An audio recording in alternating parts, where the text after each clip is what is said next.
What's up, everybody? Welcome to another Warrior Wednesday. I'm your host, Ultra Maximus, back from the LCS. Stack of books, read through, prepped myself to get over here to you. So thank you guys for joining me here. If you are joining live, well, thanks for joining me. So let's go ahead and get on into this mess here, because we got some books today. And I got a little spec matrix for you. On the tail end, of course. Because we're going to get through the books I picked up, and then I'll get into the spec matrix, because, of course, I got a little spec matrix that came from the books today. And what's up, Sith Lordy? Thanks for being first and joining in the live stream. So, today, the Star Wars Bounty Hunters action figure variant. This is the first action figure variant for Star Wars Bounty Hunters. It is for issue number 6. And, Mr. Tookus was renamed to Zookus. And that one actually might be a little bit of a collectible thing for some Star Wars peoples, because, yeah, that guy's original name was Tookus, as in ass. I didn't name him. Spielberg apparently did. But getting into the rest of these books here, I read through this one today, and this is actually shaping up to be a pretty good read. Although I got spoiled before I even hit the store today. To get the Stegman variant of this Venom. I've been leaving the regular covers behind all the time and picking up the Stegman variant almost every single month. Just a better cover. Sorry to say. I know the one that the cover this month was kind of cool. Codex holding his otherworldly counterpart Dylan off. But basically, we're looking more and more like Dylan is Null. Or just a vessel of Null, and how Null can reproduce through a symbiote and then, sling himself into it. But we're going to find more out about Null as we approach King of Black. And then, always a pickup for me, and I don't even know why I picked up the Fortnite variant, just because I did, but Guardians of the Galaxy. We got an Empire Aftermath book to read. I have not read this one yet. I've never had the opportunity to do so as of yet. But Groot with a bunch of Fortnite people, and Rocket, of course, with guns. And you guys ready for this little? I'm going to throw in a little spec matrix, just a quick open for you. I think the Fortnite universe, or the world in Fortnite, it's a battle world. Take that with a grain of salt. But I think that's what we're heading to. And then, of course, on the shelf today was a second print of a new Thor. So I couldn't leave him there. And just a really cool character, even if he's only one and done. I just think this was a really, really good story. It was a really good read. Hearing him talk about, his time in prison, obviously he did some bad shit. And then, being able to get out and being able to fly, it was like a dream he always had. So it was really cool of Thor to help him make that dream a reality. Now, I've only got 4 books left in this, but 2 of them are the same one. So today, I got the TMNT for cover price. That's awesome, man. And, it's got that preview in the back of it today. I didn't pick one up for myself, but... So, you guys might have caught a previous spec matrix where I talked very highly about the first print of this book, but this is the second print. And man, the glare from the MLRs is pretty big today. This is, of course, X-Men number 12. And this is, of course, the first cover appearance of the High Summoner. But I'm not in this book for the High Summoner. X-Men 2 is your book for High Summoner. X-Men 12 is for those of you who are speculating on the appearances of Genesis to follow. So if you read through issue 12, you saw that she was more than just a tarot card in that one.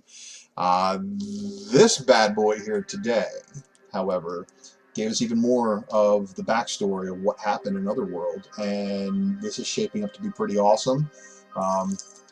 Apocalypse goes to Egypt and claims his swords from the old Horseman Temple. What's this? What's this?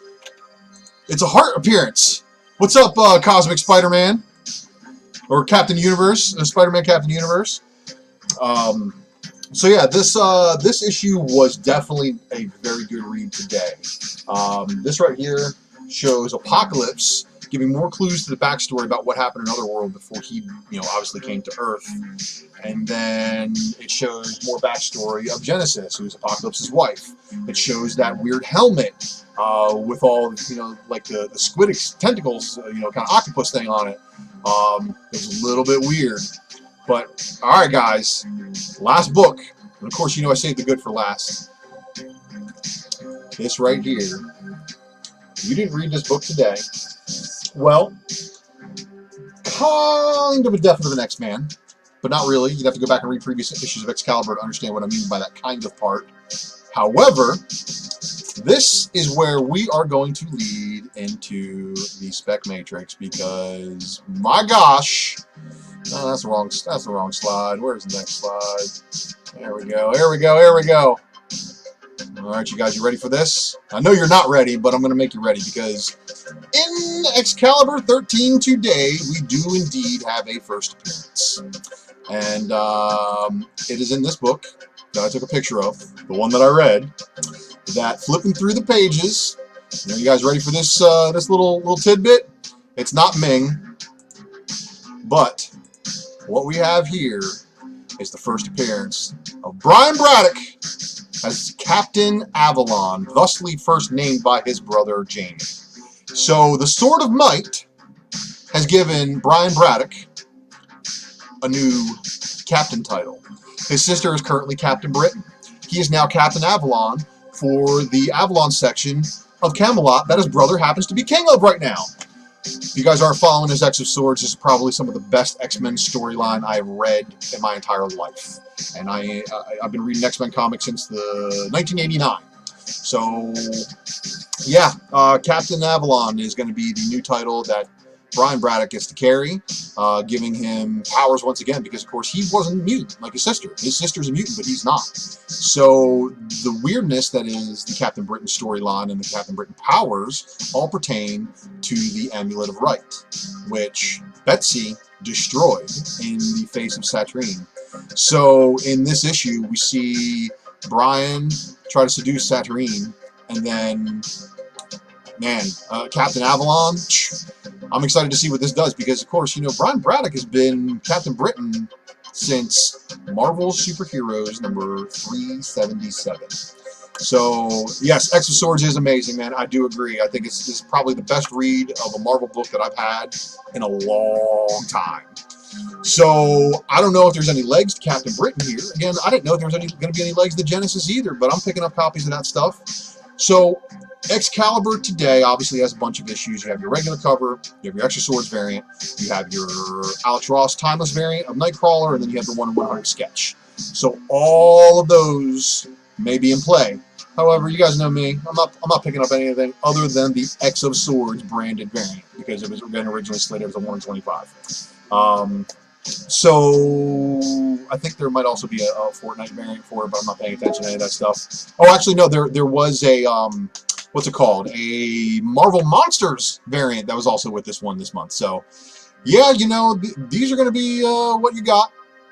So, I don't know what you guys can do with that information, if it helps on your search today, if it's going to make you pick up an extra copy of Excalibur 13 because Captain Avalon might be a player in the future. Who knows? If they really do, stretch into stories and Otherworld a whole lot, they're going to need something for, I guess, Brian Braddock to be doing because his sister's Captain Britain. Not him anymore. So, I guess on that little note, we're going to keep this one short and sweet, under 10 minutes. You guys can get back to some other YouTube and make sure you are checking out all these other guys on YouTube. And that's what I'm going to do until I have to go pick up my kid from daycare. So, thank you guys again for checking out this episode of The Raw Report. Please don't forget to like the video and hit the subscribe button for more notifications because I do crazy stuff when I go live. You get yourself a Maximus mail call maybe in the future.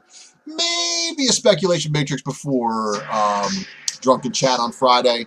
And I want to remind you guys that Chat on Friday, we're probably going to cut out early so we can get back early in the morning around 9 a.m. for the virtual Comic-Con. So be sure to check that out. And, of course, that's where you'll catch me next if I don't go live elsewhere. And, God, I forgot to turn off all my notifications before I went live today.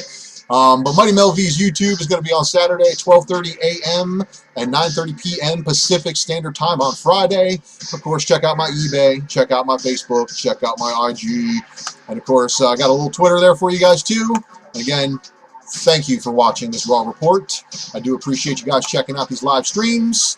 One last, let's see, another first appearance in X-Men 13. Yeah, it's first appearance of Brian Braddock as... Oh, no, her name is not classified. Her name is Genesis Wookiee Warrior, and she actually appeared in X-Men 12. You can check out some of my other videos on that one. But I appreciate you guys checking out. Have a good one. I'll check you on the next side.